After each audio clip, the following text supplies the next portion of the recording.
We are now in the city of Örnsköldsvik, which is where we live. And I was actually born in the hospital in the city, but I never lived here before we moved here. I don't know, 2020 August. And when we moved here, what we said was that we have the World Heritage Site, which is not far from here. And this whole area is quite mountainous, which means it's super easy to find a house with a nice view, because any mountain slope has a nice view with lots of mountains. And even the coast, the high coast, is mountainous, and besides the coast there's also lots of lakes, so you're in a good chance in this area to find a house that is not only a good view, but a good view with water, and that kind of serene place where you can feel like when you're home you're just relaxing. And so we said, this is great, we move here. When we move here, we're gonna get a house with a good view. We're gonna have the boat sail around the high coast. Then of course the first thing that happened was that the engine of the boat broke down, so we couldn't use the boat for a year, but while I was renovating it. And then the house we bought is in the center of a residential area. So when we drive the car out from our residential area, we have a nice view with mountains and stuff, but at our actual house, the only thing we see are other houses. So that didn't quite work out as planned, even though we're quite happy with the house we have in other respects. Now, this place where we have the boat, I don't know if you can see it or hear it, but over here are some industries. You see the smoke chimneys going up. This is the hockey arena where Modo Hockey plays. Peter Forsberg and those guys grew up. And then of course we have the urban cityscape next to us. So the boat, while it's in the marina, is not really in a fun place either.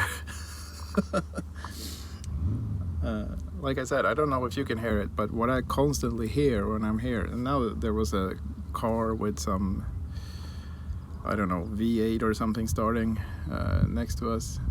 But on the other side of the bay here is the industries, where it's a constant noise of machines loading up something, dumping material into containers. Constant noise. So it's not very serene around here either. Now the commune has decided that they want more people to look at these industries, so they want to close this harbor, and they want to build residential area where I'm sitting right now too, which is a bit problematic because the ground is polluted, so they have to do something to clean the ground. It used to be some industry here before they made it into a boat harbor. And even the boat harbor is, I don't know, 50 years old, and back then they used TBT to treat the boats, which is probably in the ground too. So it's a polluted area, and they want to make a beach here with the residential area for people to go swimming in this polluted water from the industries. But I guess one of the ideas is that when you have lots of people living here watching these industries every day, you get a higher acceptance for having industries in your area. So when you look at this every day from your kitchen window and you see the smoke, and you start feeling like, yeah, this is normal, then the politicians also get a higher acceptance for when they want to build more industries in and around our World Heritage Site. That's the Sweden we live in today. When I grew up, people were proud to be Swedes, proud to have a strong policy around environmental issues, but right now we're in a place where maybe because of the climate change, people feel like, well, the world is gonna die anyway, so we're gonna make as much money we can before it dies. Which doesn't make sense to me, because money will be worthless if it dies, but whatever. That's, I guess, the thinking. I can't imagine any other way of thinking that people have. Yesterday they put some boats in the water, so we have a bit fewer boats around here now. Mostly the small boats are left, including mine. The biggest ones went in the water yesterday because the ones that have big boats are the ones most eager to go out on the water. But yeah,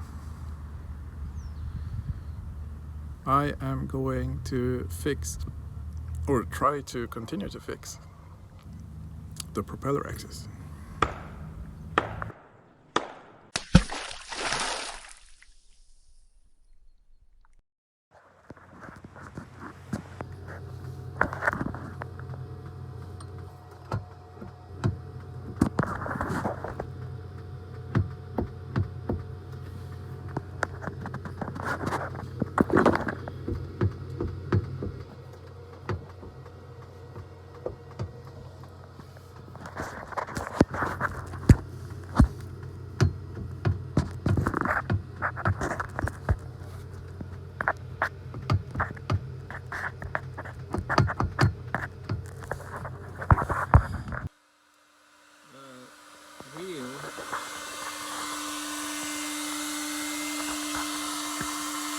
It's actually a very tight fit with the axle. When I put this on, I put the whatever this wheel is called, I put it under my shirt, and I was heating it with the body heat to make it expand a little bit from the heat, and then it was easy to put it on. Right now I got a machine because it's a bit difficult to get my body heat onto the wheel when it's like this. So hopefully this heating process is going to work to make it bigger and make it easy to remove. And hopefully the axle is not expanding with the wheel when I'm heating it.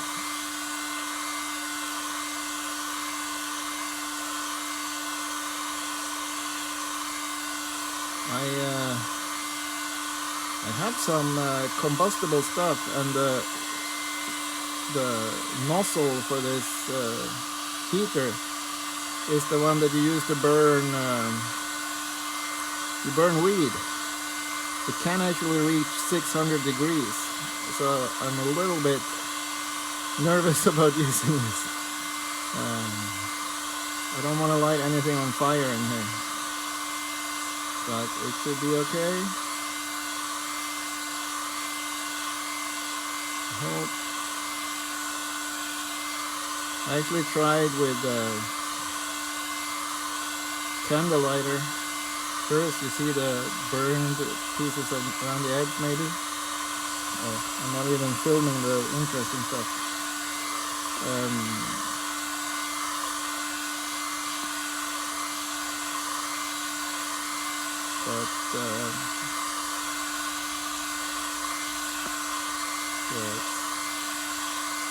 It wasn't enough heat to heat the whole wheel.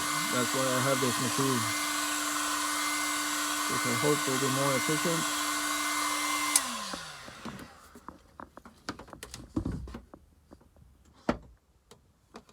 And I don't know how hot this is. Maybe I should use a glove.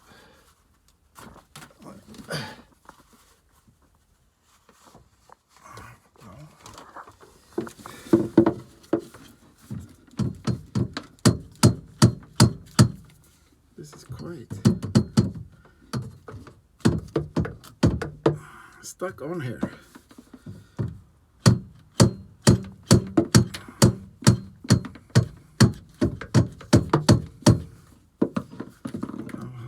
Oh, it's not even hot. Oh my god. Why was I running that? I guess I need 2 hands for this.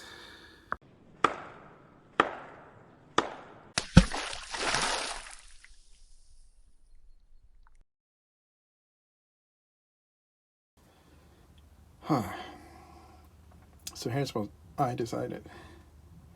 Even with heating and a rubber mallet that I actually broke a bit because I was hitting too hard on some edge, I cannot get this wheel off, which means it should be fairly secure, right? I mean, it shouldn't just come off. If I cannot get it off by force, it should not come off by itself. So here in this bearing there is a tiny screw, which with this tiny insect's key I have tightened, and when I tighten that screw, it's no longer moving. So the problem that I've had, the reason why it was loose, was because that screw had somehow vibrated out or something. So if I tighten this really well and maybe add some Loctite on it, then I'm thinking that it should be okay and I don't really need to work on this anymore. Should be. Maybe I should check it during the summer, just to be sure. So what I need to do next is I need to add some grease. Somewhere here is a nipple where I should add some grease after tightening that insect's key screw, and after some grease is added there, we should be good to go with this setup, and I can put the belt back on and the engine is operational. Yeah, feel like that should be it. Here's another thing that didn't quite turn out as planned for me, because one of the reasons I wanted to get around when I got the electric motor was that I didn't want to keep doing this maintenance with oil's sticky stuff. Now here I am, pumping sticky oil again.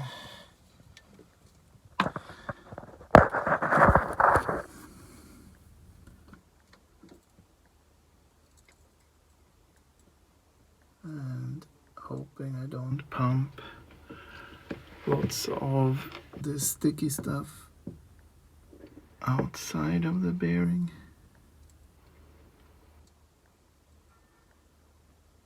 That's it, isn't it?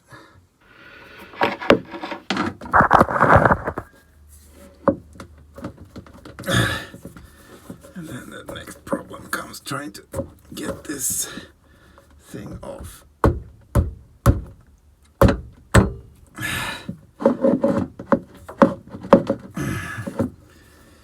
Too tight fit.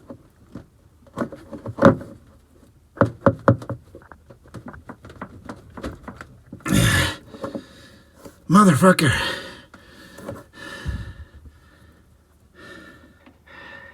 I want to see a housewife do this kind of thing. Because seriously, why would you have to be a man who goes to the gym every day just to service your vehicle? Should be possible for anyone to do this, and I feel like it's not. How can I get this off?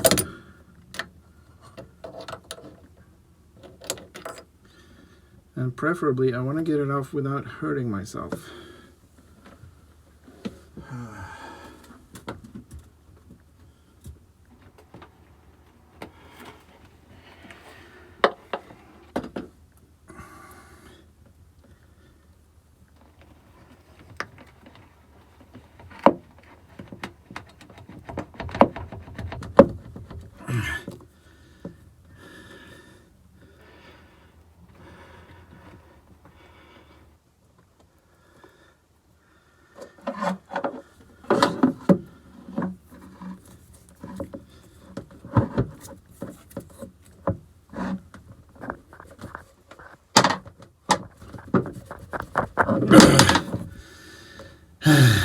Get the hammer.